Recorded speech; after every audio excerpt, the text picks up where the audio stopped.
Hello, আমি doctor গৌরব চ্যাটার্জি। আমি consultant orthopaedic surgeon. কিছু প্রশ্ন আমাদের প্রায়ই শুনতে হয় পেশেন্টদের কাছ থেকে। তার মধ্যে একটা খুব কমন টপিক হচ্ছে পায়ে ব্যথা। পায়ের তলায় ব্যথা হচ্ছে অনেক দিন ধরে, হাঁটাচলা করতে গেলেই জ্বালা হচ্ছে এবং অনেক সময় রাত্রিরে শুয়ে থাকার সময় বা রেস্টের সময়ও পেন হচ্ছে। বেশিরভাগ ক্ষেত্রে পেশেন্ট যেটা বলে সেটা হচ্ছে হাঁটাচলা করার সময় অতিরিক্ত পেন হচ্ছে। তো যে রোগের কারণে এই ব্যথাটা হয় সেটা হচ্ছে প্ল্যান্টার ফাসাইটিস। তো অনেকেই এটাকে বাংলায় হাড় বাড়া এই ধরনের কিছু টার্ম ইউজ করেন।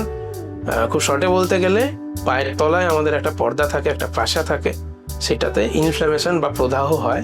তার বিভিন্ন কারণ আছে, সেই কারণগুলোর দিকে ঢুকতে গেলে ভিডিওটা খুব লম্বা হয়ে যাবে। খুব ছোটোভাবে বলতে গেলে সামান্য কিছু চোট, ট্রমা থেকে এই ধরনের ব্যথা হতে পারে, অথবা কিছু মেটাবলিক ডিজিজ সেগুলো থেকেও এই ধরনের ব্যথা হতে পারে। তো প্রথমেই যেটা বলে নেওয়া যে এই ব্যথাগুলো কিন্তু সেলফ লিমিটিং।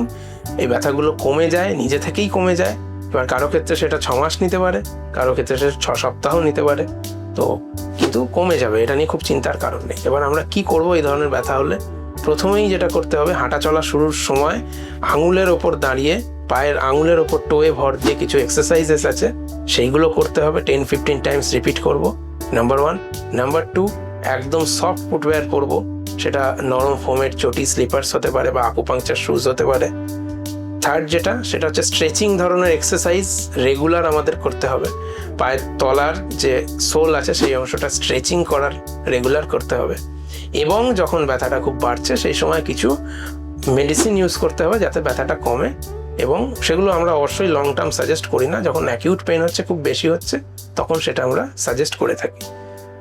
জেনারেলি সাধারণত দেখা যায় যে এগুলো আস্তে আস্তে এইভাবেই ব্যথার ট্রিটমেন্ট করে আস্তে আস্তে কমে যায়।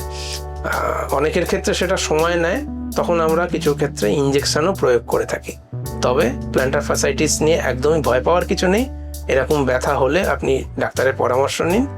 ডাক্তার আপনার সিমটমগুলো দেখে সঠিক পরামর্শ দিলে অবশ্যই আপনি উপশম পাবেন। ধন্যবাদ।